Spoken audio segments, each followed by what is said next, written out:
All right, welcome everyone. Welcome to the Eide Bailey presentation this evening. Before we get going, there's a few housekeeping tips I'd like to go over. Everyone has been placed on mute, so if you have any questions throughout the presentation, please use the Q&A option found on your toolbar. We are recording tonight's presentation, and it will be available on your YouTube page in the near future if you want to refer back to it. If you have any technical issues, please use the chat feature also found on your toolbar, and we'll do our best to help you out. And with that, let's turn it over to, I'm sorry, you see my notes. Let's turn it over to Art for the presentation.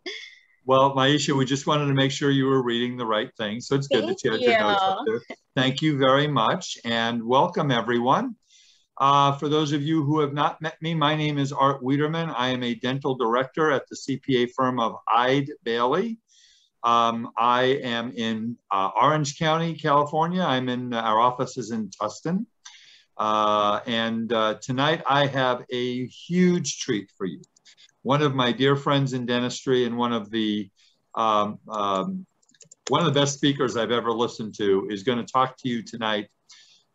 Jennifer Tyson is the Chief Strategy Officer with Fortune Management. And for those of you who don't know, Fortune Management is the largest dental management consulting company in the country. They have over 1,000 dentists that they work with, about 125 members on their team. They are nationally renowned.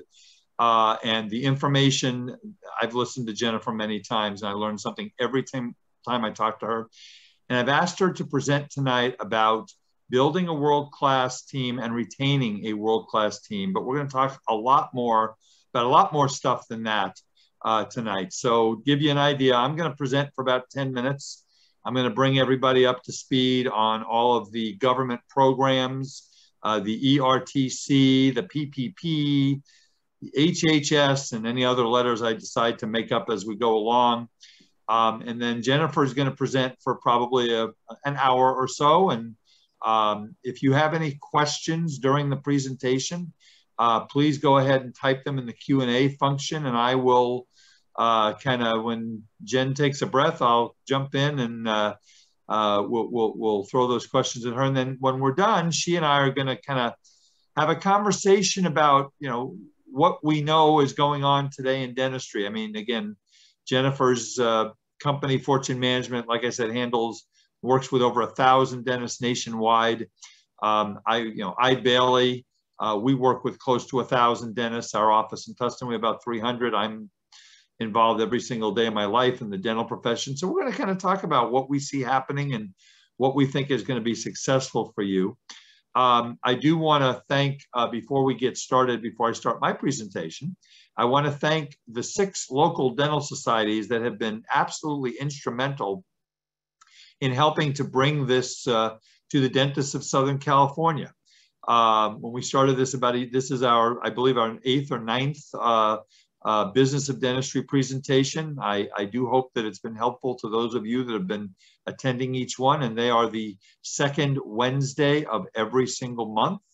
And so again, I hope they've been helpful to you. So I want to thank our executive directors, Lee Adishian from the San Gabriel Valley Dental Society, Greg Orloff from the Los Angeles Dental Society, Kurt Thornton from the San Fernando Valley Dental Society, Megan Francis from the Orange County Dental Society, Michelle Schneider from the West Los Angeles Dental Society, and Kristen Avina from the Harbor Dental Society.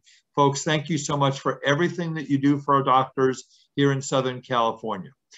Like I say, again, if you have any questions, please put them in the Q&A and we will get to all of them. And Jennifer and I will answer all your questions. So Maisha, if you would go ahead and scroll to the first one. My first slide, please. So I wanted to share for those of you who haven't had an opportunity to listen to the podcast that I do every other week. We publish every other week. It's called The Art of Dental Finance and Management with Art Wiederman, CPA. We talk about financial and business and tax topics and management topics. The one that came out last Wednesday, if any of you are concerned about the HHS Provider Relief Fund, We covered that in great detail. So if you wanted to sign up and subscribe to receive future communications, go to www.eidebailey.com// dental/CPA/podcast. I've been doing this for 2.5 years. And I am honored and humbled by all the emails that I get and the thousands of people that listen every week. It's really cool. So if you'd like, listen to that, please subscribe and tell your friends about it. Next slide, please, Maisha. So I wanted to kind of give you an update. For those of you who've been listening to me for the last 18 months, we've been talking about the Paycheck Protection Program and now the Employee Retention Credit. Well, for your Paycheck Protection Program loan, remember all the way back to April of last year and May of last year. I know it's hard to believe, but that's when you got your loans. So the rules were you had to spend 60% of the money on payroll costs. You had to make sure you kept all your employees, and most all of you did that. And you picked a covered period of 24 weeks, which brought you into about October of last year. And you had 10 months after October, pretty much, depending on when you got your loan, to file for forgiveness with your bank. So if there is any of you who are on this webinar who have not filed for forgiveness, you've been busy, you've been taking all the vacations that you haven't been able to take in the last 18 months, whatever you're doing, you need to look at your date and you need to file for forgiveness or you're going to have to start paying the loan back. So again, it's take the date that you got your loan, add 24 weeks, and then add 10 months to that. And that's when you have to have filed for forgiveness. Now, one thing that's not on my slide, if you have not filed for forgiveness, the SBA about 2 weeks ago came out with a portal where you can now file, if your loan is under $150,000, you can file for forgiveness directly with the SBA. And one of my team members in Tustin, Tori, who's been awesome, she told me that she did that with a client about a week ago, and it's really easy. Let's go to the next slide. Now, I've been talking to everybody about the Employee Retention Tax Credit. So when they passed the CARES Act back in March of last year, they created the PPP, they created the Employee Retention Tax Credit. But back then, if you took a PPP loan, you couldn't get an Employee Retention Tax Credit. That changed on December 27th of last year. And then they said, yes, you can, if you got a PPP loan, you can get this tax credit, which is basically up to $5,000 per employee that's eligible for 2020.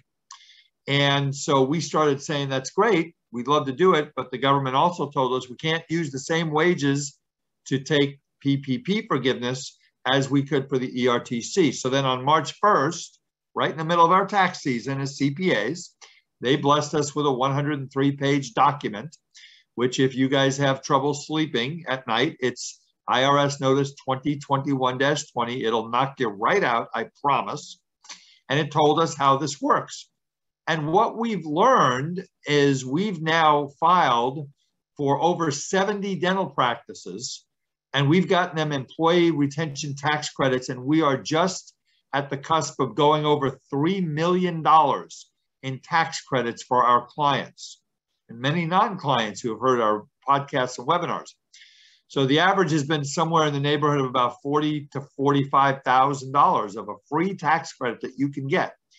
And everybody's saying, well, maybe I shouldn't do that because I've already filed for forgiveness and then I can't do that. Well, folks, not only can you do it, but we have done calculations for many of these doctors, and we have learned that you can get pretty much the same employee retention tax credit whether you have filed for forgiveness or not. So if you are interested in doing that, I'll give you my website, things on the next slide, but not yet. You have about 2 years from now to amend your payroll tax returns. So if you haven't done it and you want to do it, certainly give us a call. We'll be happy to help you. If you have filed your corporate tax returns and your personal returns, you'll have to amend them. But the bigger your practice, the more employees you have, the bigger this credit is. We have gotten several six-figure credits for individual doctors, if anybody on this call is a multiple practice owner and you have less than 100 employees in 2020, you could be talking hundreds of thousands of dollars. I am not making this up, folks. Let's go to the next slide. So real quickly, the rules are if you had a greater than 50% reduction in revenues, net of your patient refunds in the second quarter of 2019 versus the second quarter of 2020, you'll qualify. About half of our clients qualified for this credit. Some did, some didn't. We had a couple that were at 49.87%. And there's no partial. You're either over or you're under. Now, for 2021, this credit gets a lot better. The credit for 2020 is 50% of the wages that you pay to your employees up to a maximum of $5,000. So if you have 8 employees that you paid $10,000 of wages in the second or third quarter of 2020, your credit could be $40,000, 8 employees times $5,000 per person. Now, if your practice suffered a greater than 20% reduction in revenues, now, Jen, you don't have to listen to this because I know that none of the Fortune practices suffered any reductions in revenues, right? None, not at all. We know that. But anyway, if you had a greater than 20% reduction in your revenues, net of patient refunds, they have a look back rule. So either fourth quarter of 2020 versus fourth quarter of 2019, first quarter of 2021 versus first quarter of 2019, and then the second quarter of 2021 versus the second quarter of 2019. Your credit is not 50% of 10,000, it's 70% per quarter. So if I have 8 employees, maybe they each made $10,000 in a quarter. That's $40,000 a year. Not unreasonable to pay dental employees. You could be looking at 8 employees times 7,000 is $56,000 credit per quarter if you have a greater than 20% reduction. If you don't, then you don't qualify. But that is here for you. If you want us to take a look at it, we got an intake form we can send you. My email is right there, awiederman, WIEDERMAN @eidebailey.com. Shoot me an email, tell me you want the intake form, and we'll shoot it out to you. Doesn't matter whether you have filed forgiveness or not, but this is free money, folks. My job, I told my wife the other day, we're running up the federal deficit as much as we can. They're doing a good enough job of it by themselves in Washington, but I'm helping. So here you go. Let's go to the next slide because I do want to get to Jennifer because she's got great information for you tonight. The HHS Provider Relief Fund, that is the Department of Health and Human Services Provider Relief Fund, was created as part of the CARES Act at the same time the ERTC was created and the same time the PPP was created. It is a $175 billion program that was intended to compensate healthcare providers in this country to fight COVID-19. They didn't really know what to do with the dental profession, and they kind of figured it out around the month of July and August. So they started paying money out in April of 2020 to hospitals, critical care units, healthcare providers all over the country. And they started paying the dentists the money used around August. So most of you probably got a check that equaled 2% of your gross revenues in August. And if you applied for the phase 3 payment, that could have been a significant amount of money because it was intended to reimburse you for up to 88% of your lost revenues for 2020 based on your first 6 months, and you had to apply for it. We had doctors that I got one doctor who got almost $500,000. It's crazy. So they're not just going to give you this money. You got to tell them what you did with it. So the HHS, Department of HHS, Health and Human Services, created a portal, okay?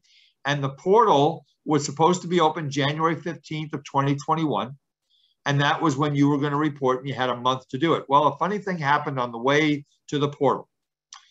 They opened the portal. They allowed you to put the information in, but they about your practice, but they didn't have anything set up for you to put in your gross receipts or your expenses. Because remember, this fund is intended to reimburse you for two things. Expenses you incurred to fight COVID-19, that's PPE, that's plexiglass shields, that's computer. That's if you were to hire Fortune Management to come into your practice and help get you through COVID-19, that would be included in all of this, okay?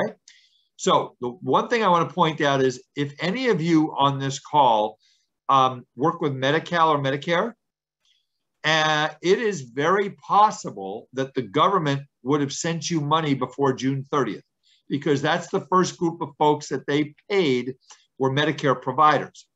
If you didn't, you don't have to worry about it. But if you received, this is very, very, very important.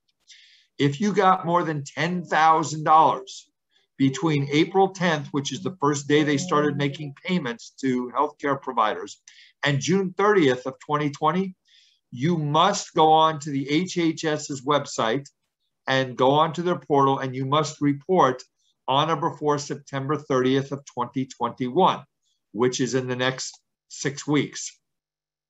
Most of you did not get 10,000 before June 30th. Most of you got your money in the third, fourth quarter, and even into the first quarter of 2021. You will have to report between January 1 and March 31 of 2022, which seems like a long time from now, but it's not. It's about 4.5 months from now. And I've had a lot of questions. Well, Art, can't I just go and get this done now? I've spent all the money and I've had the loss of revenues. And unfortunately, you cannot get onto the portal if you do not have a reporting requirement. They do have a workbook, www.hhh.gov. We would recommend that you start gathering your information now. It is a lot of information. You're going to have to gather up what did you spend on PPE and all the stuff to fight COVID. How much were your gross revenues by quarter for 2 years?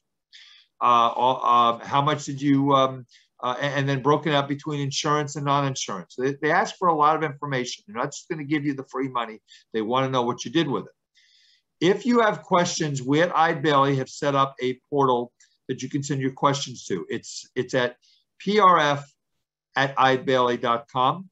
I believe it's set up. If it is not set up, just send the question to me at awiederman@Eide Bailly. We're just getting it going here for people that have questions. All right, next slide. So I did get one question here. Let me see what that looks like. If you're right at the question is, if you're right at the cusp of the 20% loss in revenue per quarter, is it possible to write off bad debt to achieve any loss of revenue? Great question, doctor. So basically, you are on what's called a cash reporting basis. So unfortunately, you cannot write off that bad debt because that is revenue that you never received. So what you can do is go into your QuickBooks software, what you should do, and take a look and make sure that all of the payments that you received are in the right quarter, and make sure that there's no other things. Like we had a doctor who was right on the cusp of 20%, and we found out that they had gotten a reimbursement from one of the dental supply companies of about $1,500, and we took that out of revenues because that reduced revenues. So that basically, helped them in having getting to the 20%, and we put it back into dental supply expense as a reduction. And so it's going to be your gross collections minus either NSF checks that people give you that bounce, so that will come out, and also any patient refunds that you write out. But bad debt, like people who you've billed but never got paid on, that will not count, unfortunately. But that is a great question, excellent question. Keep those questions coming. All right. Well, I am honored and privileged to have my good friend, Mrs.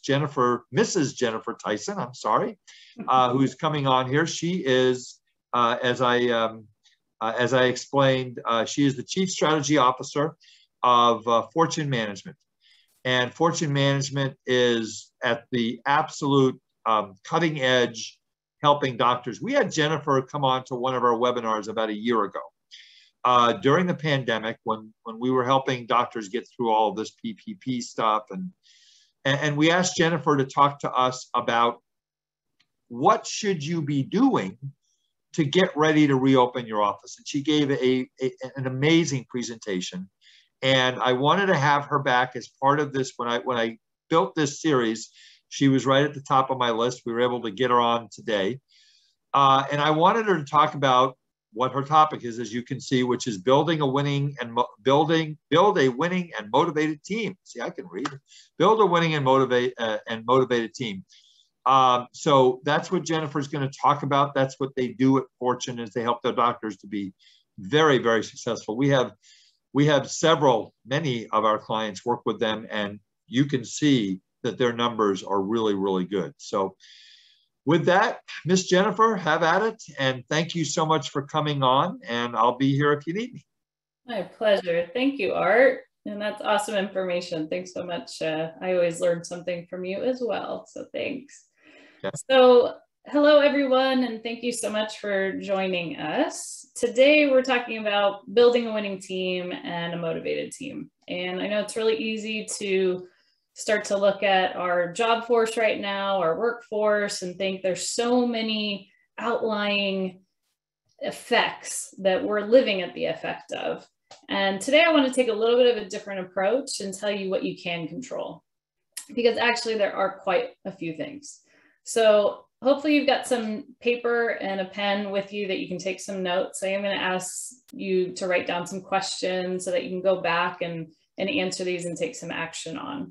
So the key to everything you want in life, whether it be happiness, fulfillment, respect, influence, success, is achieved through your relationships. Regardless of what business you're actually in, and I know we're all in dentistry, however, in all reality, we're in the relationship business. Why can I say that? Because 100% of your patients, employees, and colleagues are human beings. Your relationships with them determine your success. So building meaningful relationships is the only way to create a winning culture, at home or at work. In fact, in a study of the 50 best places to work in the US, quality relationships was the only trait that all 50 organizations had in common. So we're going to talk about 3 relationships that you must master. The first one, your relationship with yourself. The second, your relationship with your team, and your relationship with your patients. Now we're going to get to 1 and 2 today, but mastering your relationship with your patients is a whole other seminar.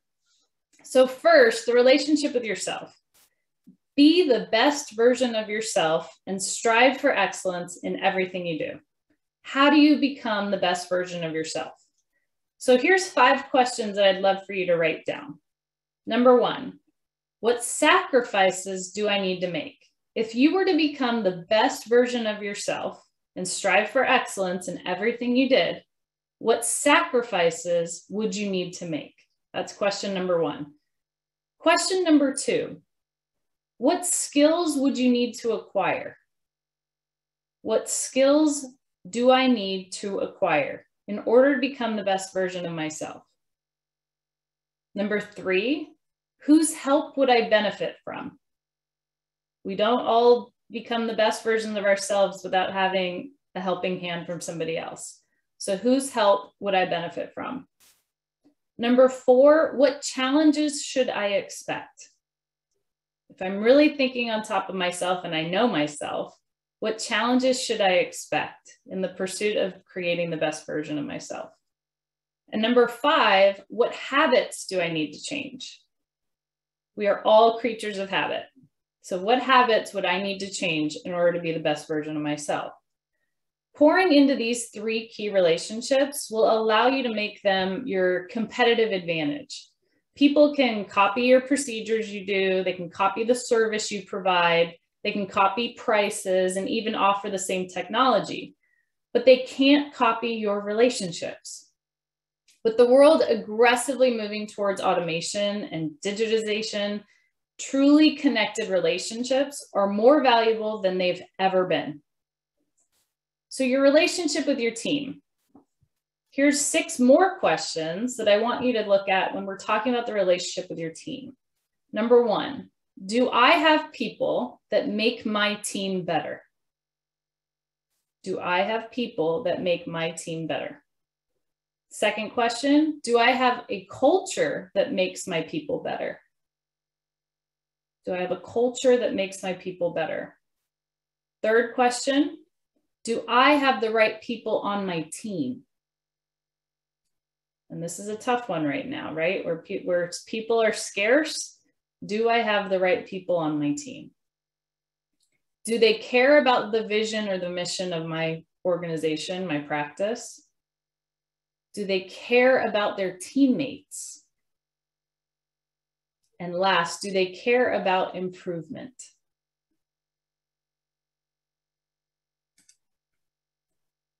So as we go on, there's a general theme that I'm going to be touching on, which is really leadership. And why is because that's something that you have control over. Each of these 4 bullet points could be a whole week-long course. But today we're going to cover the significance of leadership and how leadership skills are developed and introduce our model of leadership with particular attention to emotional intelligence. My hope is that you walk away with more knowledge, some ideas on how to become a better leader, and most of all, an appetite for more. All successful organizations and businesses need effective leaders, period.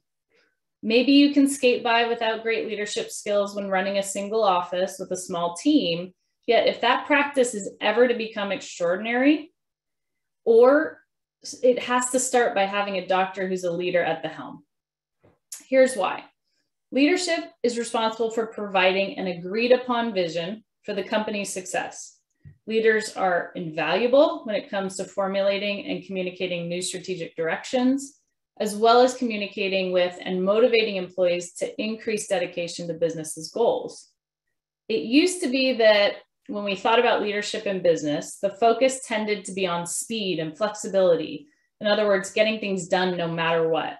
But now business leaders operate in a constantly shifting landscape where new competition with major capital shows up down the street, technology is swiftly advancing, pandemics show up out of nowhere, and how you reach your potential patients is never the same one year to the next.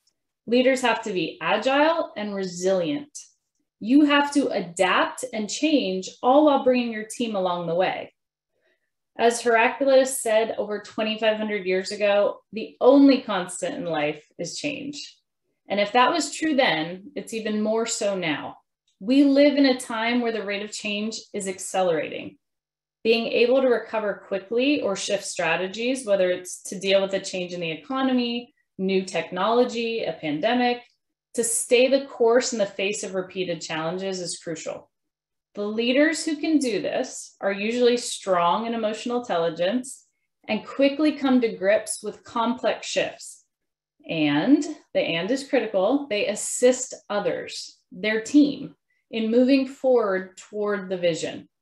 Blooming in spite of adversities is the truest leadership test. I'm going to make a new distinction. Leaders of businesses stay on top of what is going on in their industry and stay ahead of their competition through staying on top of what is current in business leadership. And as such, it is a mission critical that we take the time to develop our leadership skills. In order to lead organizations, leaders need to wear many hats, as you are often tasked with getting your team members to fulfill the variety of key performance indicators of the business and monitoring progress and completion. That's not enough. I challenge you. If you want to be an effective leader, you must generate enthusiasm for your organization by bringing out the best of your employees. A leader is also a culture builder and a culture protector. That means you lead by establishing the values, expectations, and practices that guide the actions of all members. What's beautiful about this is what I call the culture management paradox. You may want to write this down. There's an inverse relationship between the strength of your company's culture and the amount of management needed. That means the stronger the culture, the less oversight, policies, and micromanaging you will need to do. Conversely, the weaker the culture, the more management needs to be done. Dr. Edgar Schein, he's now 93 years old. He's a former professor at the MIT Sloan School of Management and graduate of Harvard's social psychology program. He's one of the most published researchers on organizational behavior and how he showed through his studies that leadership and culture are fundamentally intertwined. His research shows that leaders are the main architects of culture, especially if they're a founder. And he also found that if the culture of their organization ever becomes dysfunctional or toxic, it is leadership who can and must do something to repair it. So build the culture you want, because if you don't, others will, and guard it with your life. What about the bottom line? Does leadership really matter to profitability? The impact on the bottom line is inarguable. Think about it. Leaders' roles revolve around forming values, visions, strategy, the culture, and employees' motivation. It's not a surprise that leadership has an essential, scientifically demonstrated direct cause and effect relationship on business success. Now, Art said Fortune has over 1,200 practices that trust Fortune in their program. And I get asked this all the time. What is the difference between, one practice struggling to do 1 million and another practice doing 10?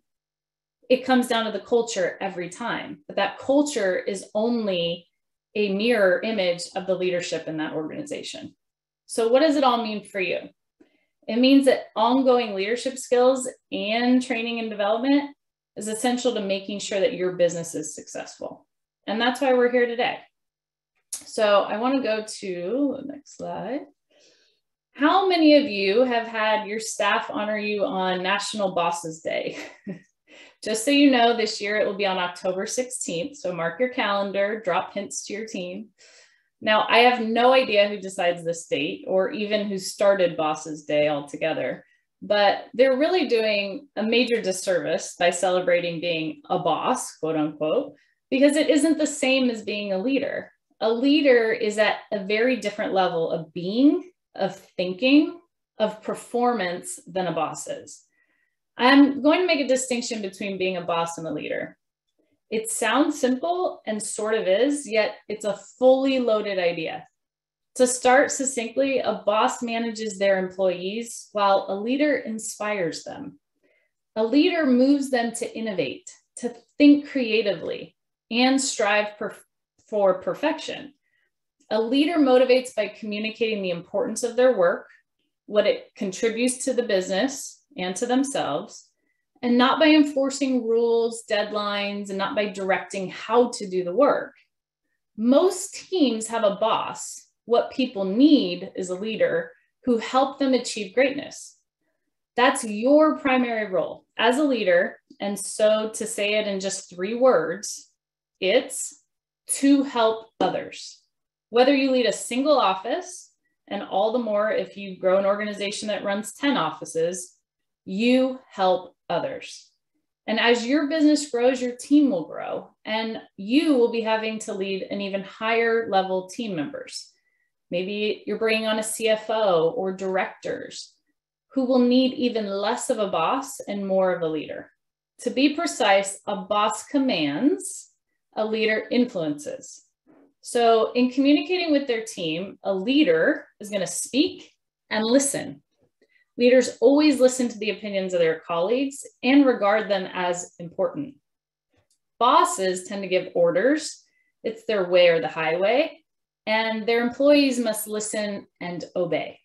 So whereas bosses tend to talk more than they listen, leaders listen more than they talk. But what about authority? I think it's Webster's dictionary defines it as the power to influence or command thought, opinion, or behavior. So really both a boss and a leader have authority. The difference is how either one comes to have it. A boss's authority comes from their position. So in the case of a dentist, just being the dentist in the office, you do have authority. Whereas a leader's authority comes from the ability to influence others. It is no surprise that a boss is there to ensure that employees follow the rules, but a leader will encourage others to think for themselves to achieve the desired ends, to meet the goal, to meet the objectives, to actualize the vision. So let's talk about culture again. Remember, a strong culture is critical, and crafting it is your job as the leader, and protecting it is your commitment. Well, acting like a boss is a sure way to create a lackluster culture, missing out on initiative and problem solving, which is one of the most common complaints I hear from dentists about their staff. So-and-so doesn't take initiative, or I can't delegate because nobody can figure things out. Bosses have unwittingly created a codependency, if you will. If they have a need to be bossy and their employees need to be bossed, a leader inspires and empowers their people to find the best way forward. He or she motivates them to become better. Here's a way to think about it from the other side of the coin. Subordinates, that's employees, only follow bosses because they have to. As an aside, employees can replace their boss by moving on. Many people quit their job, they're actually quitting their boss. They don't hate their work, they hate where or for whom they work. You see this in dentistry all the time. Most people don't leave dentistry and find a new profession. They go to the office down the street that's doing the exact same job for a different person. If you can come away with just one distinction, let it be this. To grow your authority and influence, do it by caring for your team, listening to their thoughts and ideas, and sharing the why behind the decisions and actions that you make. With leadership, people will follow you because they want to, not because they have to. There is a massive body of work out there called leadership theory, with many sub-theories that are the explanations of how and why certain people become leaders. They focus on the traits and behaviors that people can adopt to increase their leadership capabilities. It's where a lot of the information I just discussed and will say more about comes from. What we are doing is practically and research-based. As you can see here, there are different types of leaders, and this is not an exhaustive list. Here I wanted to draw your attention to how significant leadership is in the world. It's not just lip service, not something we wax poetically about. It is something that is really real, really important, and studied extensively. And so we're pulling from these theories and research to formulate our approach to leadership. What we believe is the way to lead that aligns with our values. Think of leadership as the mediating variable between you and your vision. Leadership is a catalyst. So how you design or define that catalyst will help facilitate how fast or easily you achieve what you want. For now, I want to make the more global distinction between traditional leadership and modern leadership. And now that you can, and know that you can choose to use either one, but choose wisely. Traditional is about control, rules, regulations, boundaries, while the modern approach is about freedom of thought, room for creativity. The value of the outcome is as important as the outcome itself. And it's about a warm welcome for new ideas. Leaders living in the 21st century, but following traditional leadership styles, struggle to make a positive impact and influence their team members. The traditionalists will try to burden their teams with age-old rules, and which do not sit well with them especially the millennial generation. If they were born in 1981 to 1995, they're a millennial. And for sure, not the Gen Zs who are 1996 to 2012. Yep, people born in 2003 are now entering the workforce. Bottom line, traditional leadership styles do poorly at aligning people to the vision or the mission. That's the opposite of what we're going for. It misses the mark because it's misaligned with what the modern business approach is all about. In other words, modern leadership is making people, your people, and making your vision a united goal. Current examples of traditional leadership would be like a king, a dictator, military leaders, and many of today's business leaders. Examples of modern styles would be like Elon Musk. He's built organizations of people who have influenced everything from digging tunnels to electric cars and space travel. Steve Jobs, who led Apple, he was a visionary, passionate, and was successful because he was able to influence people to move towards his objectives by getting the best out of them. It's as simple as this. Modern style of leadership will get you more bang for your buck, with a lot more personal reward. So how do you go about doing that? I think that there's 4 real key components that we've got to discuss today. Number 1, self-awareness. Self-awareness is the ability to understand your emotions and their effects on your performance. You know what you are feeling and why, and how it helps or hurts what you're trying to do. High self-awareness means you sense how others see you. It also means that you have an accurate sense of your strengths and limitations, which gives you a realistic self-confidence. Self-awareness also gives you clarity on your values and sense of purpose, so you can be more decisive when you set a course of action. As a leader, high self-awareness means you can be candid and authentic, speaking with conviction about your vision. So how do you improve self-awareness? I think a couple of things that can be really easily implemented into your life are, 1, keep a journal. Journals help to improve self-awareness. If you can spend just a few minutes each day writing down your thoughts, this can move you to a higher degree of self-awareness. I also think just slowing down. Our pace of life is so fast right now. And when you experience anger or other strong emotions, slow down to examine why. Remember, no matter what the situation, you can always choose how you react to it. The second major point that you have control over is self-management or self-regulation. Can be defined as the ability to manage your actions, thoughts, and feelings in flexible ways to get the desired results. Optimal self-regulation contributes to a sense of well-being, a sense of confidence, a sense of connectedness to others. The goal here is for a self-managing individual to be able to take their involuntary emotional response as a cue for self-correcting action. Really, self-management helps you cope effectively in relationships. It is important to have an understanding or self-awareness first, because that's all about knowing your emotions, your strengths, and your weaknesses. This is about controlling and redirecting them. So the first tip on this, I would say, hold yourself accountable. If you tend to blame others when something goes wrong, stop. Commit to admitting to your mistakes and to face the consequences, whatever they are. You'll probably sleep better at night, and you'll quickly earn the respect of those around you. The second, practice being calm. The next time you're in a challenging situation, be very aware of how you act. Don't relieve your stress by shouting out at someone. Practice deep breathing to calm yourself. Also, try to write down all the negative things you want to say and then rip it up and throw it away. Expressing these emotions on paper is way better than speaking them out loud to your team. I think also a key to this is knowing your values. Do you have a clear idea of where you absolutely will not compromise? Do you know what values are most important to you? Spend some time examining your code of ethics. If you know what's most important to you, then you probably won't have to think twice when you face a moral or ethical decision. You'll make the right choice. Lastly, being socially aware. Being socially aware means that you understand how to react to different situations socially. You are able to sense what others around you are feeling and effectively modify your interactions with them so that you can achieve the best results. It also means being aware of the world around you and how different environments influence people. Increasing social awareness means improving your skills to connect with others verbally, non-verbally, and in the community.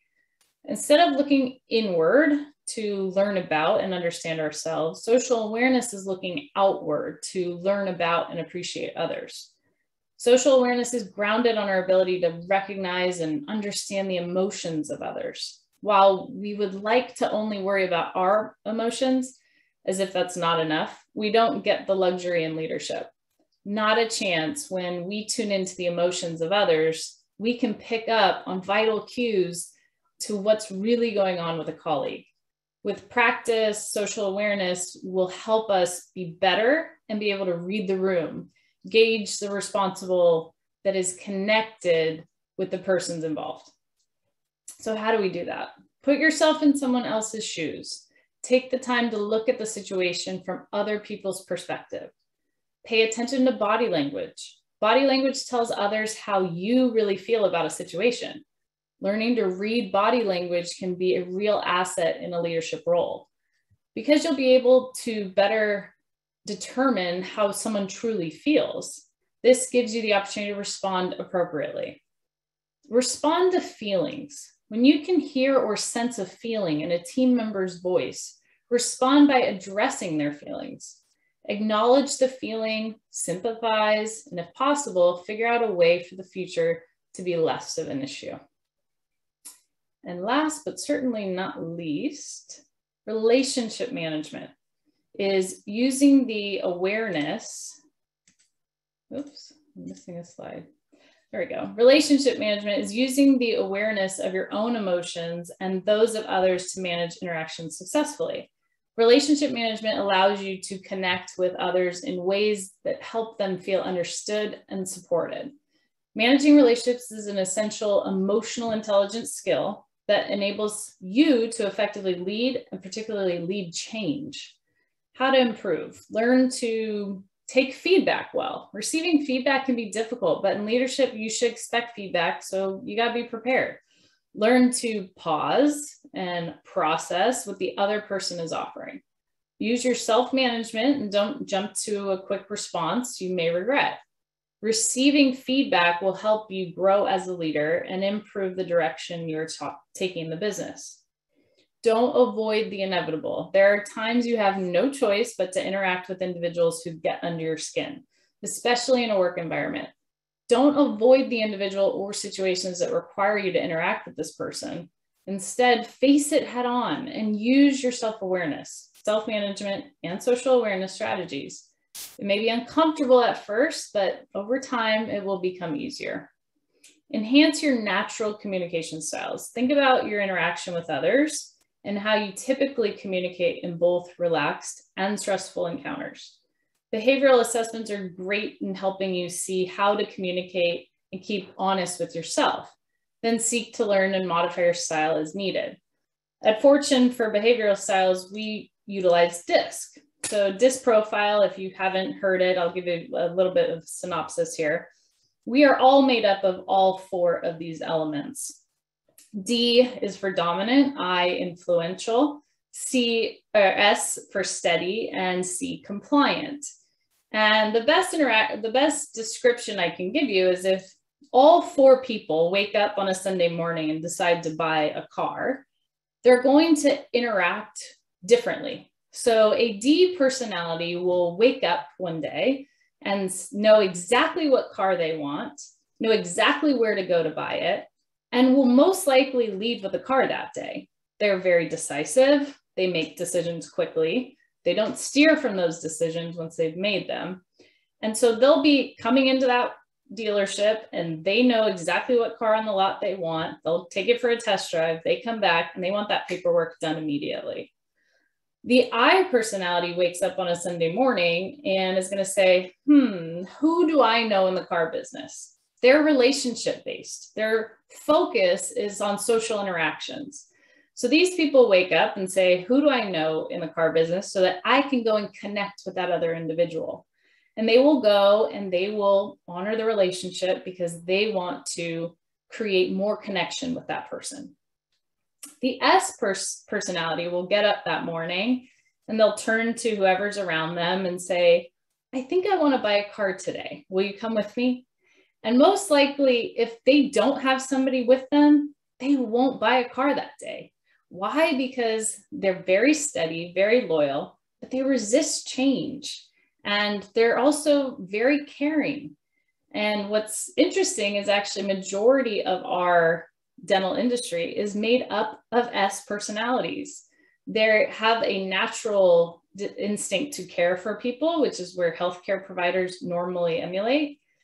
But they also can be difficult to lead because they're fearful of change. They like how it used to be. They like being connected to what they've always known, creatures of habit.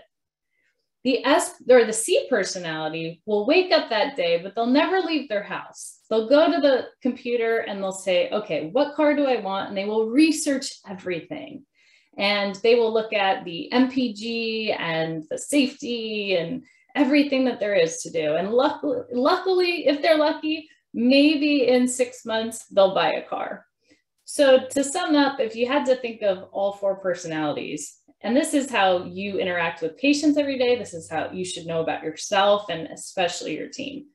A D personality must respect you to do business with you or to work for you. An I personality must like you, must be connected. So if you have I's on your team, the social component to an I is very, very important. Asking them, how do they feel and what's going on in their personal life, and asking them just what's going on makes a really big difference with an I personality. With an S, these are your people that just have to be they are so loyal, but they have to trust you in order to work for you or in order to do business with you. So whether it's a patient or an employee, there has to be a factor of trust there. And finally, the C personality, unfortunately, it's not really about you. It's about the facts. It's about what it takes. Are you meeting their parameters and expectations of what a good job looks like for a leader or an employer? And the same for your patients, the high engineer types. It's about the facts. So this is going to be a totally different presentation if you were to present for a C. So that's a little synopsis on DISC profiling. We'll go ahead and skip back. I did want to give you guys some concrete examples of what can you do right now with the team that you have. And one of the first things in these 8 tips is take an interest. Number 1, take an interest in the career and their personal goals, their aspirations, their interests, the lives and families of those who work for you. Motivation is about giving your people a motive for action. Understand what your employees value, and you can easily formulate a way for them to fulfill their personal goals as well as your own. Take an honest interest in every one of your people, and the means to motivate them will become readily apparent. Make it a goal to learn something new about at least one of your people every day. This is something everyone can do very easily. The second way, the best way to knock a chip off a person's shoulder is to let them take a bow. Do you know anyone who complains about getting too much recognition or praise for a job well done? Unlikely. Yet research consistently shows that people will go to extraordinary lengths for a leader who takes the time to catch them doing something right. And when they do, provides them with sincere praise and recognition in front of their colleagues. Praise and recognition are more motivating than money or any other thing a leader can offer. Number 3, don't criticize, condemn, or complain. Dale Carnegie nailed this when he said, when you must draw attention to poor performance, don't criticize, coach. Don't criticize what is being done wrong, but focus all of your attention on the new behavior or action that will put things right. Always finish with a positive comment to let them see that the reason you've raised the matter is that you have seen that they are capable of so much more. Correct the action, provide some positive feedback, and then forget it. Act like you expect better performance next time, and you'll get it. Number 4 is request, don't order. Real leaders lead from the front. They don't need to push from the back. Everyone rebels to some extent against being bossed around. No one minds being asked for help. Number 5, discuss, don't argue. Maturity is about being able to disagree agreeably. Number 6, be careful with humor. Avoid any kind of demeaning humor. If there's the slightest chance of being misunderstood, keep it to yourself. I always go by, if in doubt, leave it out. Number 7, listening is the greatest compliment you can pay anyone. Our opinions are all sacred to us. Listen and hear the concerns of your people. It doesn't cost much to lend an ear. Most important of all, in our final one here, model the behaviors, attitudes, and moral level you expect others to display. Show them that it works. I want to share with you the leadership model that we discuss at Fortune all the time. And if you are like any of the practices that we've been working with, you at least have at least one new employee over the last 18 months. I've had some teams that lost every single one of their employees. And we shared this leadership model as a really important reminder that your job as a leader changes how they progress in your organization. So if I look up at the first one, enthusiastic beginner, anytime somebody is new to your organization, they're going to come in as the enthusiastic beginner. They don't need a lot of, they need a lot of direction, but they don't need a lot of support. They're excited, they're nervous, but a lot of times they're more just excited to be in this great environment and a new environment. And as they progress from enthusiastic beginner, most naturally, they go over into disillusioned learner. And disillusioned learner are the people that they've been at the job for maybe 3 to 6 months. And unfortunately, their enthusiasm has kind of tapered a little bit. And they also still don't know the job as efficiently as somebody that's been there for several years.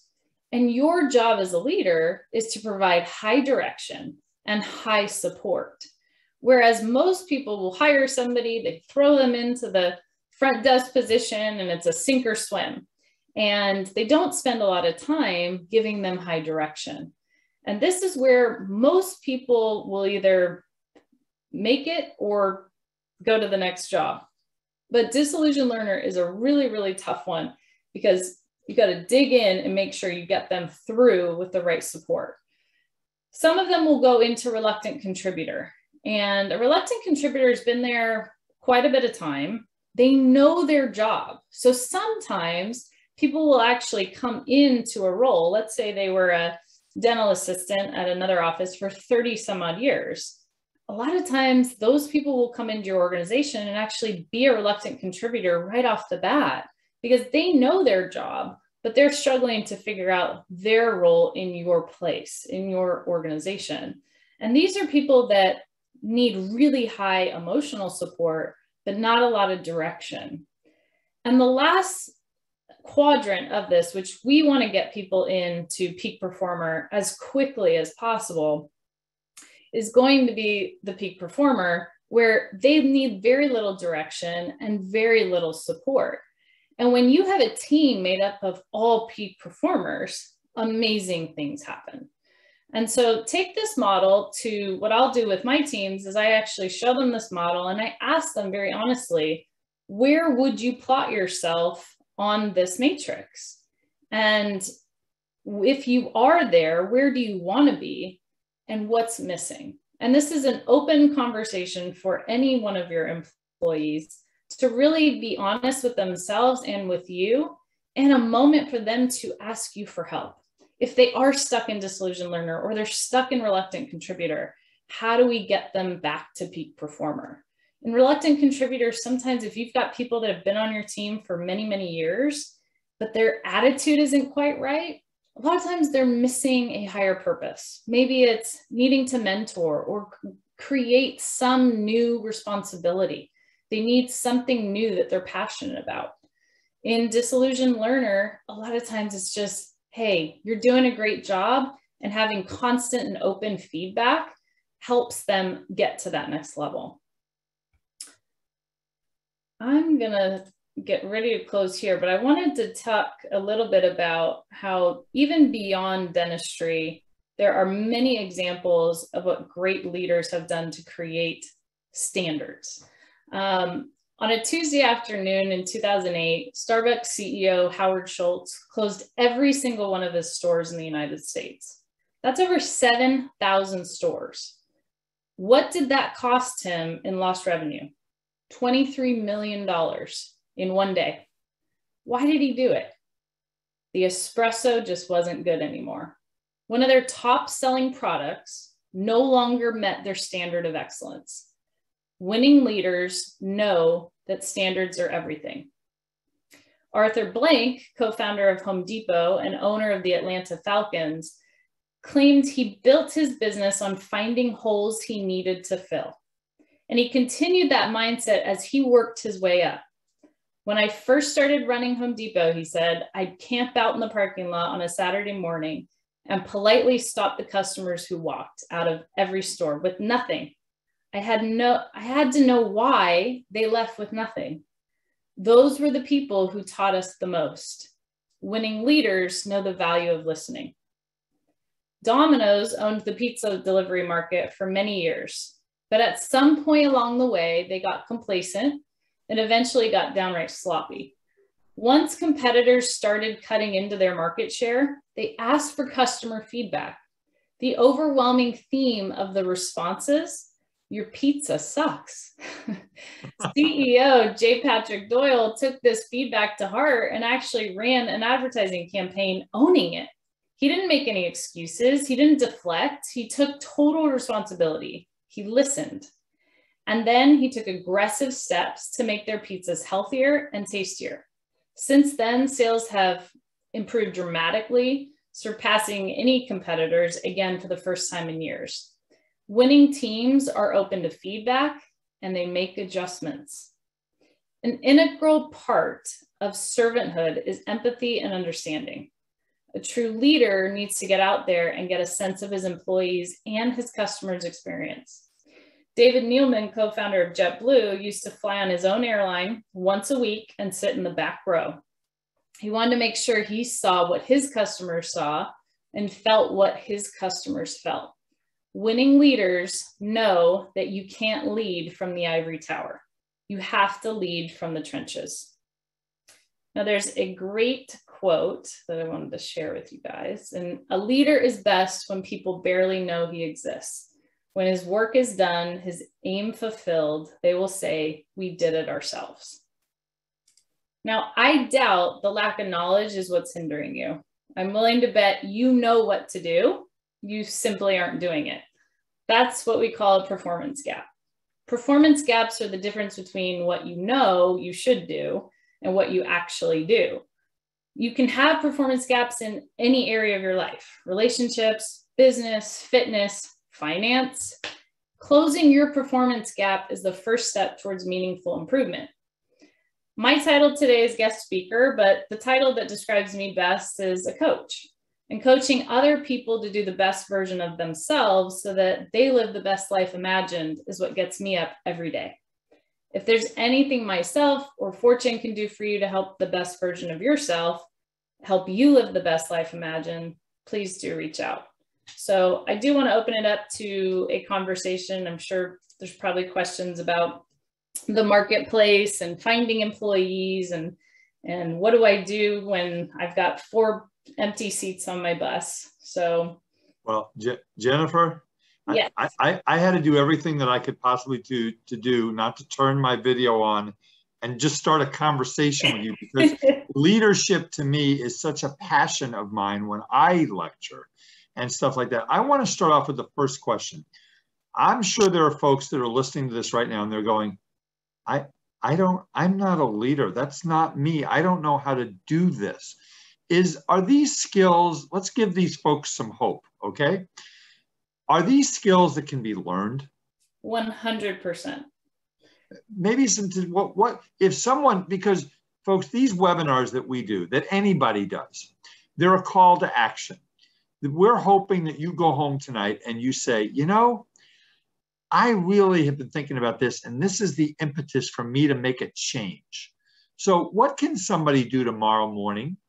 And, you know, maybe between patients or at lunch or something, what should someone do if they want to become a better leader? Well, I think that leadership is such a hot topic, and you can find just about every podcast, every book, every blog, everything out there. And, you know, why I put that last slide up about the performance gap is that it's usually not for a lack of knowledge of why we do that. We all know how to lose weight, yet we can't change our habits or our styles to do it to achieve the desired result. We all know how to save money, just spend less, right? But it doesn't always change the number in our bank account. And so one of the critical components that I've always been really thrilled about in working with Fortune is that you need a coach no matter what. We just went through seeing the Olympics, right?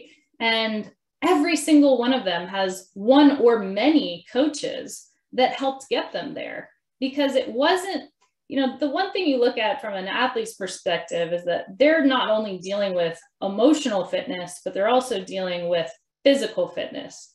Well, in the game of business, we don't have to deal with physical as a component, but the emotional side of business is a tremendous factor.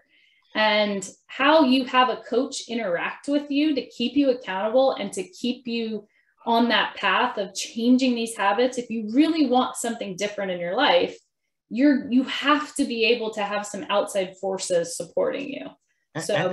And the outside forces, someone like yourself or one of your coaches, is someone who is not emotionally invested. It's not your spouse. It's not your son or your daughter or your mom or your dad. It's someone who doesn't know you, who cares, because they have a real good job to do. And they're going to be able to come in and hit you right between the eyes and say, maybe you should think about this. I'll tell you, Jen, something that has really helped me in my life is meditation. Yeah. And I'm going to tell you that nobody goes through life without being unscathed and things like that. About 5 or 6 years ago, something wasn't right. There's just things in the business and things like that. I ran my own CPA firm for 33 years. Something wasn't right. And I wanted to be too perfect. So I actually have a friend who's a clinical psychologist. And she said to me, are you God? I mean, you have to always have everything and have all the answers? No. A leader, I believe, a leader is someone who gets up in front of a group, because this is what I used to do, and say, guys, I don't have all the answers. I have a vision. I know where I want to go. I know where I want this bus to go. I need your help. I think one of the most powerful things, Jen, that you can say to a team is, I'm asking for your help. What do you think about that? Absolutely. I think that being vulnerable and being authentic and being human, right? I started by saying we're in the relationship business because everybody that we interact with are human. I'm not speaking to veterinarians, I'm speaking to dentists. And absolutely, your ability to be vulnerable with your team, to say, I'm not the smartest guy in the room. I don't have all the answers, but we'll figure it out together. Why? Because I want it. I know we will get it, and I will do whatever it takes to get us there. And I think that's fantastic, is to just say, hey, I need your help. That's one of the most powerful things you can do. Now, we know that one of the biggest challenges in dentistry today is finding people. And that's not only dentistry, that is everywhere. I am hopeful, to be real blunt, that when the unemployment ends at the end of September, that more people are going to come back into the workforce, because that's a reason that some people are not. Right. But maybe some tips, Jen, for the folks that are listening on what should you look for in an interview? When you have somebody come in, okay, the first question that I was asked when I was 16 years old in my first accounting interview by the guy that was looking to hire me as a high school junior was, he asked me, are you bright? Now, if you have to think about that question, that's a problem. But how about some tips when you're interviewing? What should somebody be looking for in a prospective employee?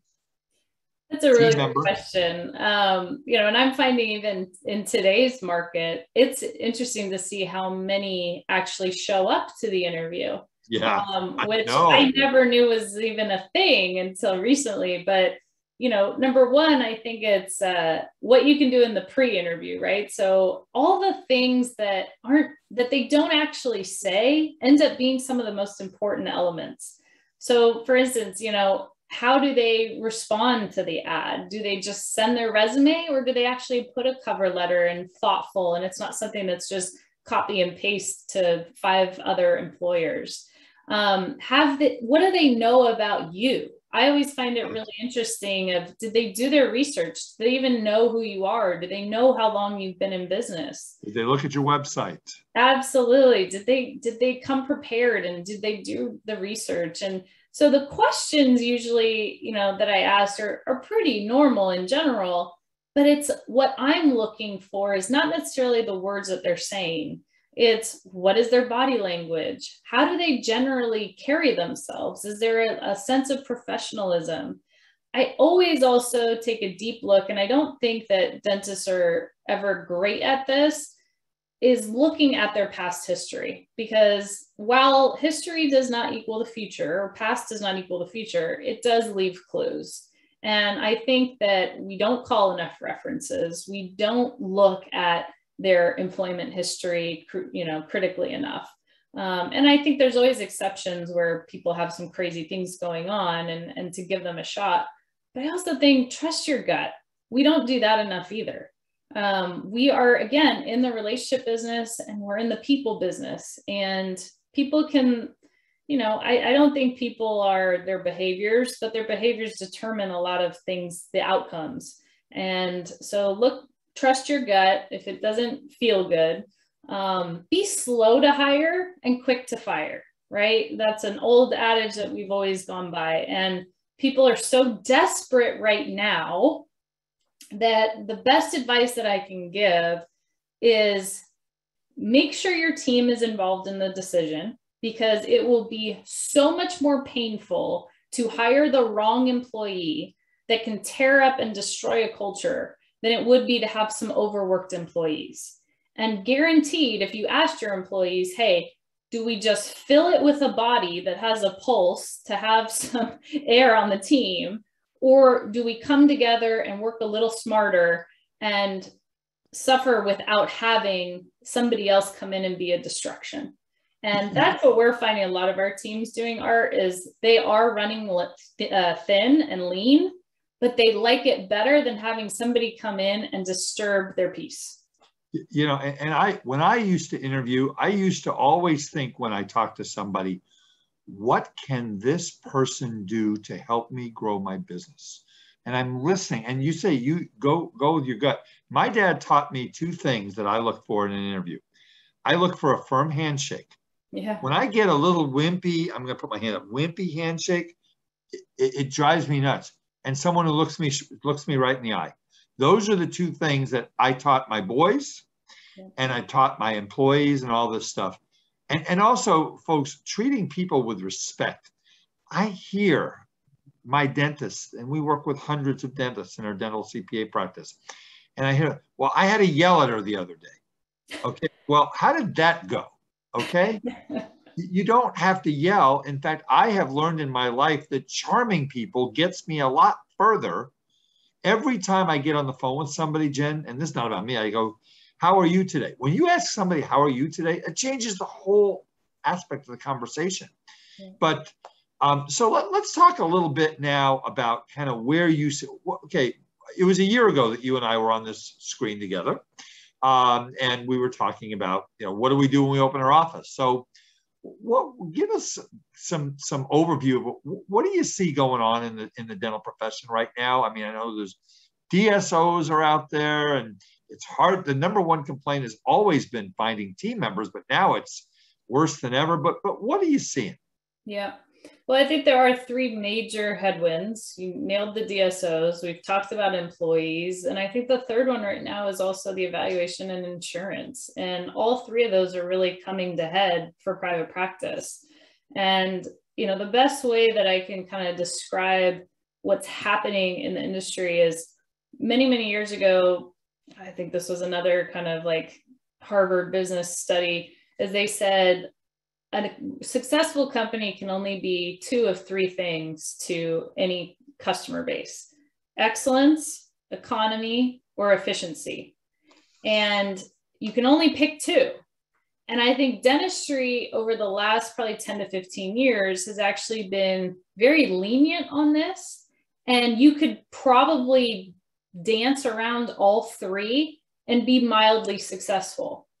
And what the pandemic has actually done, and what the market is showing us now, is that you really can't straddle all three, and that you have to pick two and excel really well at it. And so that goes into my conversation like around insurance, right? If you can't be all things to all people, if you can't have excellence, you can't have efficiency, and you can't have excellence, efficiency, and economy, you've got to choose two of them. So some of our offices are saying, okay, well, I don't want to compromise on my standard of care. I'm going to stay excellent. But I also know in order to be excellent, I can't be economical to everybody. I'm going to have to be more efficient. And so some of our practices are reevaluating their relationship with insurance. There's others that say, I'm going to use insurance all that I can, but I'm not going to focus on the excellence as much. And it's going to be more on quantity. And as a coach with all of our offices, that's not for us to decide what is right, what is wrong, what is better, what is worse. It is truly a coach's job to ask a series of questions and to help interact with our clients to figure out which one of those paths do you want to go down. And it's kind of like, you know, the man that straddles two boats doesn't end well. And I think that that's really what's happening in dentistry right now is we're being pressured to pick a path. And the people who are very confused or don't have clarity on this subject are going to find themselves in a world of hurt in the next few years. And you know what? I can compare dentistry. Think about this. If you talk about the economy, that's Walmart, okay? That's Target. Yep. Do you go in there and get the highest quality of everything? Right. All Maybe wildly not. Successful too. Oh, wildly successful. I mean, I walk into a Walmart and it's always packed. Okay, so that company has chosen a path of economy. Yep. And there are people who want that. That would be compared to the large, maybe some of the large, you know, some of the chains out there. Won't mention names, but obviously, if you want, you know, cost, you can get a crown for $600. Yeah, you get what you pay for. Mercedes-Benz does not apologize that their S-Class is $130,000. Ruth Chris does not apologize that their steak is $75. Right. They cater to that audience. And if we didn't have the ability as dentists to do that, there would be no Ruth Chris, there would be no Nordstrom, there would be no Mercedes, there would be no high-end anything. So you're absolutely right, Jen. You guys got to choose what path. If you, well, I don't know what I'm at. Well, I want the full mouth reconstruction, the guy that'll pay me $40,000, but I also want the one that has the insurance because I'm afraid that everybody has insurance, I'll never get any patients. Well, that's not true. I mean, Jen, as a coach, you can teach an office how to create a culture where we don't accept insurance and all we do is bleed quality and trust and caring. And you have offices that don't contract with any insurance companies. You probably have a lot of them, I would think, right? Yeah, more and more so today. And I think that's always been a fear of most people is like, well, I can't cut my relationship with insurance. You know, I see the 1099 they pay me every year. And what we're finding is that the more established you are as a practice, the more you have that leverage piece. There was an article too, just written that over 15 million people lost insurance over the last 18 months. Yeah. And now it's like, okay, so you're seeing more and more of your patients that are cash patients anyway.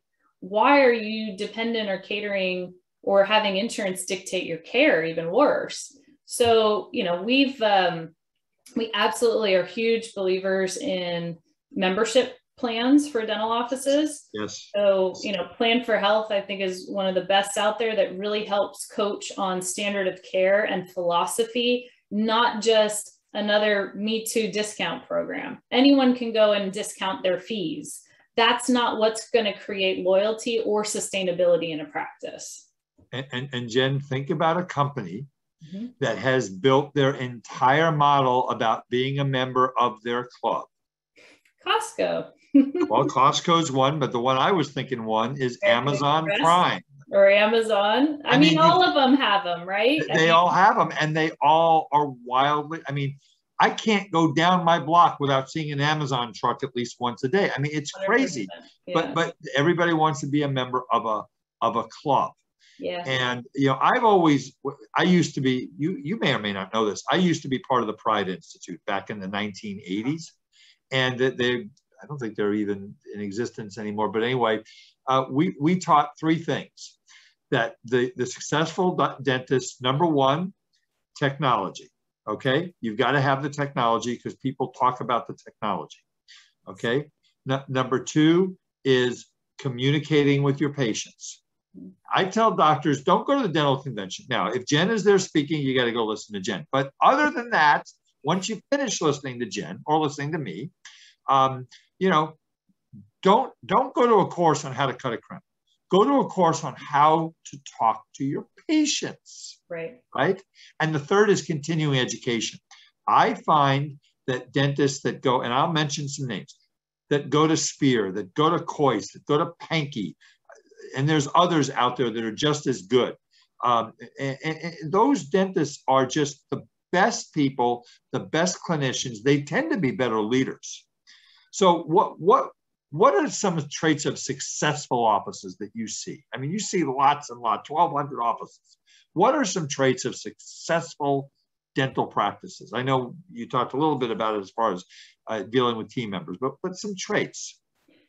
You know, you could do it. You can describe the dental practice, or you can describe the dental leader. And, you know, that's what the whole last hour has really been about, is that if you want a successful practice, then you yourself have to be the product of that. You have to be successful.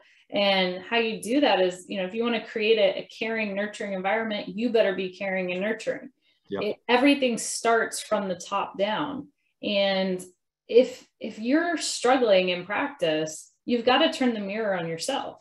Right. And, you know, continuing education, I think that's phenomenal. And I've seen some of the best dentists have horrible practices because they can't retain team. They have no bedside manner. They can't attract the right patients or employees. And they think that putting another, you know, diploma on the wall is going to fix it. And unfortunately, like what you said, that's only 1/3 of the area of their business. Communication, 100%. You could basically say the quality of your life comes down to the quality of your communication. If you become a master communicator, you will become a master in whatever business or line of work you choose to do. And so the people that we work with, they don't come to us with all these skills. They're developed, they're trained, they're practiced. Why do we call dental practices practicing anyway? Every day we get up and we practice these skills. And so we talk about, you know, how to be a great leader. What are the things that you can do right now? How do you become a really great communicator? How are you tending to be more of an optimist than a pessimist? You know, looking for the bright side, not making things worse than they are, but better. I mean, we got to see some pretty amazing things during, you know, the whole COVID-19 pandemic, and helping our offices return back to normal. And a lot of it, yes, we talked about, you know, PPE and protocols and all the things they had to do. But I would say 95% of our conversations were who they had to be. And that is a big difference between one practice on one side of the street and the other practice on the other, is who is that practice actually being, and who are they being for their patients? You know, it was funny. I was giving a lecture. It was to the San Fernando Valley Dental Society. It was about 2 years ago. And we were talking about marketing, and a dentist stood up and he said, Art, I have a clinic that opened up across the street from me.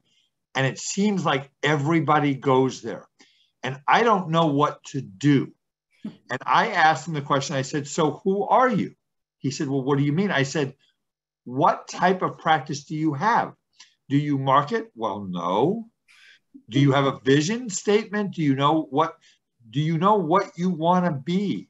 Do you want what? I said, what do you want to be? He says, I want to be the best dentist. I want to save people's lives. I want to do all this stuff. Well, then have you been telling that to your patients and all this stuff? And his eyes opened up like, well, I'm going to go back and make that happen. He literally said that. And I hope he did.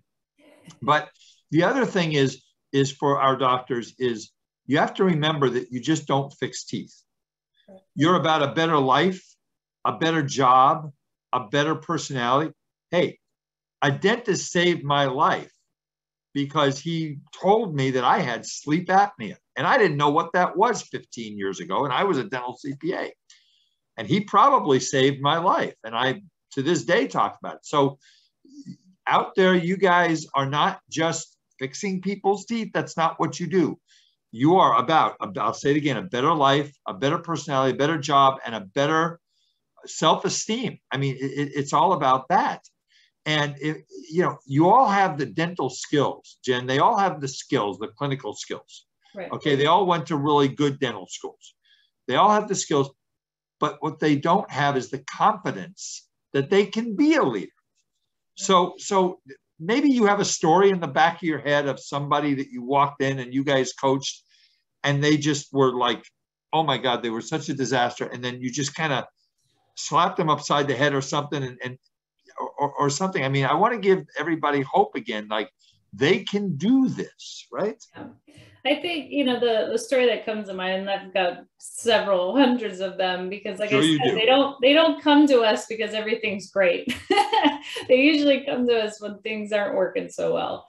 And, you know, some people do catch on, you know, quicker than others, but I do remember it was a female dentist. She was a new practice owner, and I think she bit off a little more than she could chew.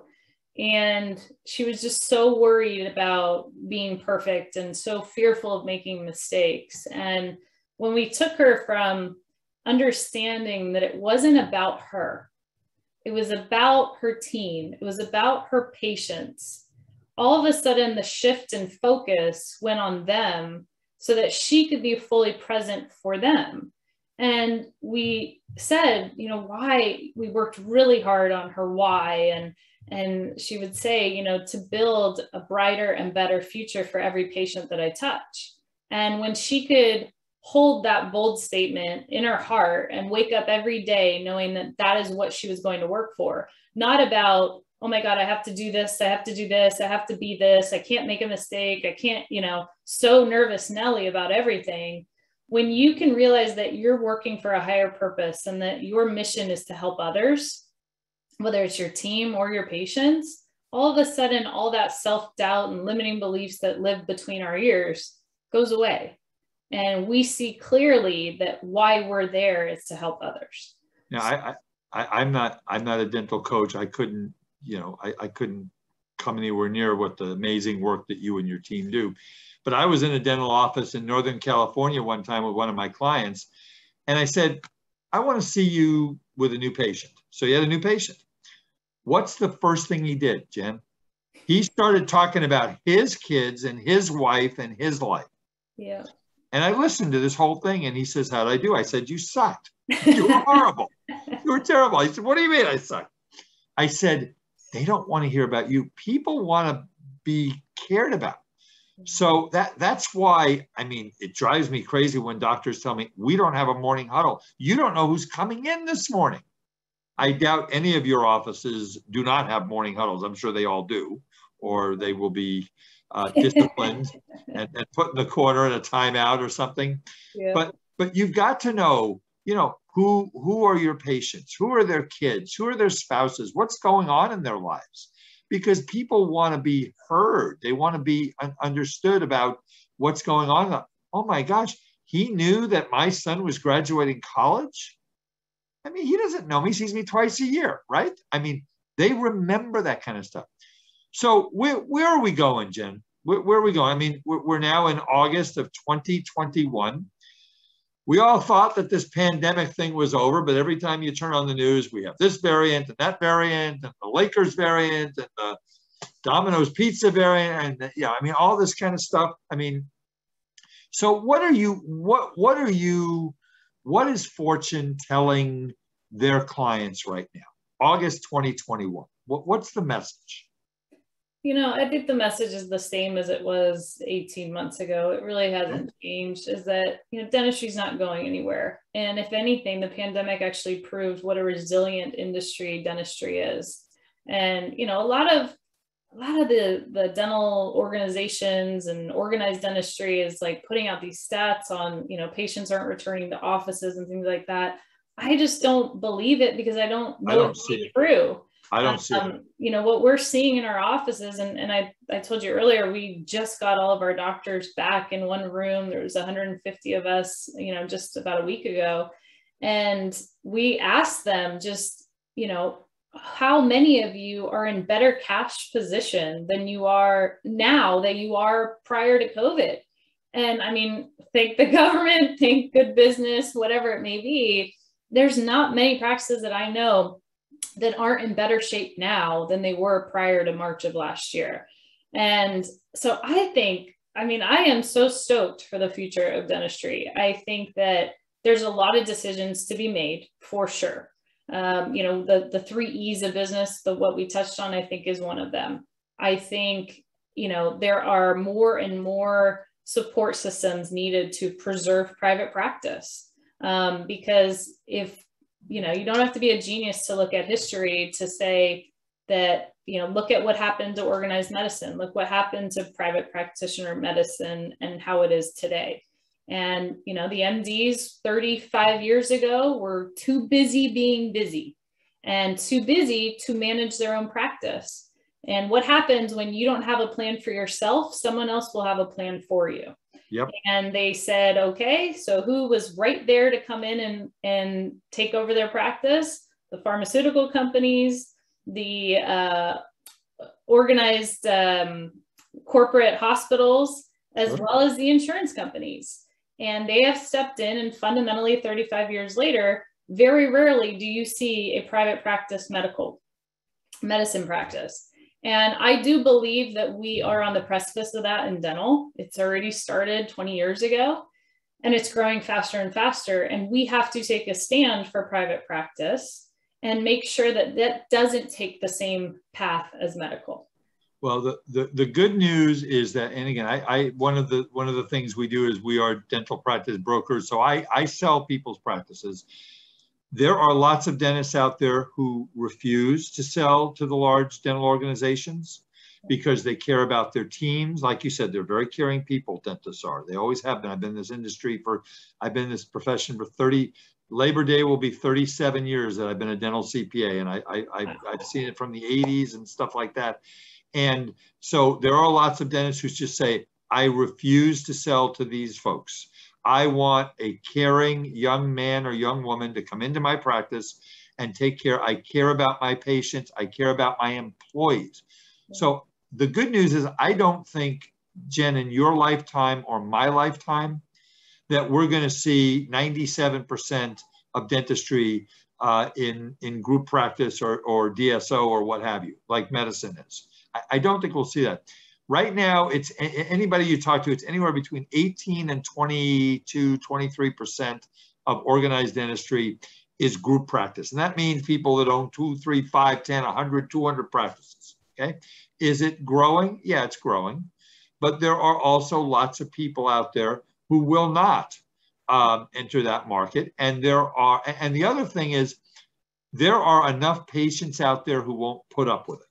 Yeah. Who will not put up with a 10-minute cleaning, who will not put up with feeling like they're being rushed in and out, who are used to a 60-minute prophy, who are used to a dentist standing there for 15 to 20 minutes and talking about their family. And there are enough people out there who are going to get that. I don't know how you feel about that, but that's what I'm saying. Yeah, I also am seeing DSOs get better though. And they are. They're smart people.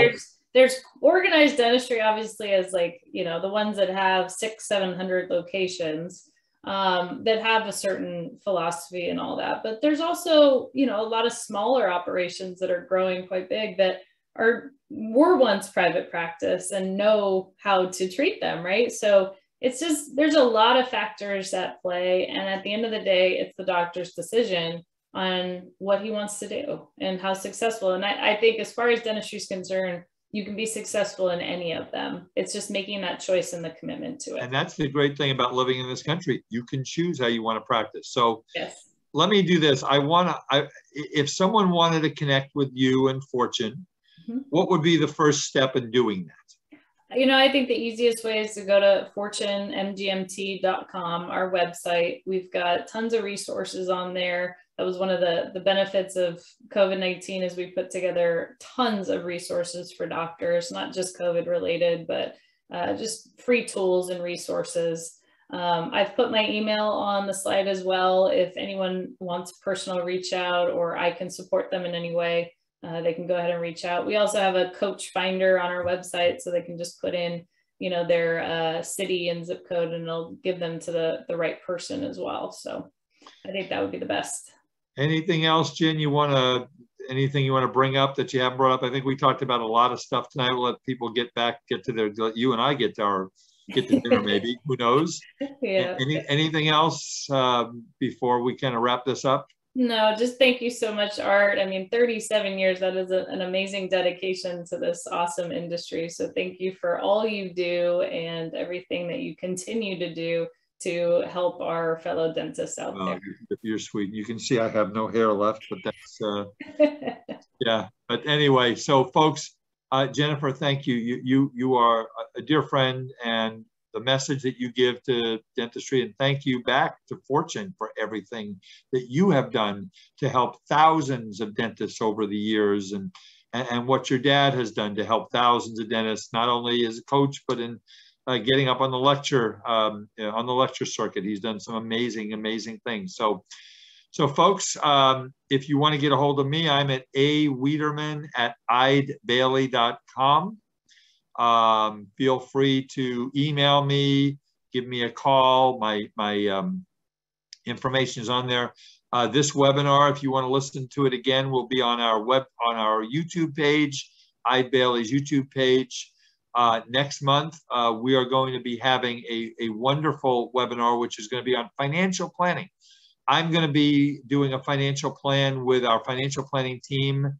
It may end up being Dr. Wiederman, who knows? But we're going to talk about what financial planning is, how it goes. There's my contact information if you want to get a hold of us. We're always taking wonderful new clients, and it's just such a blessing to work in this profession, to work with wonderful people like Jennifer Tyson and her husband, and all the people that I know in dentistry that have just been so wonderful. What a great career. I never in my wildest dreams thought, you know, when you get out of college, you're going to be a dental CPA. I never thought that would be the case.